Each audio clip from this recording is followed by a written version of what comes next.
এই যে লাগাতার দুর্বৃত্তদের দাপাদাপি এই রাজ্যটাতে চলছে, আপনারাও একটু ভেবে দেখলে মনে হবে যে একটা সুতোয় এই প্রতিটা অপরাধ কিন্তু জড়িত।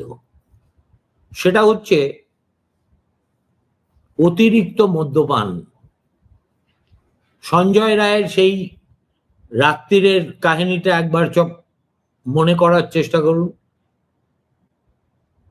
কোথায় না যায়নি, আর সন্ধ্যে থেকেই শুধু মদই খেয়েছে, মদই খেয়েছে, মদই খেয়েছে, শেষ পর্যন্ত খেয়েছে চেতলায় এসে।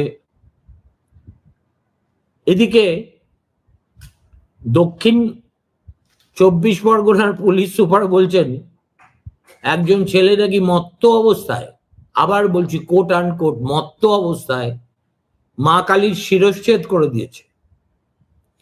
এই যে কিছুদিন আগে কল্যাণী না কোথাকায় কয়েকজন যুবক যুবতী রাস্তার ধারে বসে মদ্যপান করছিল।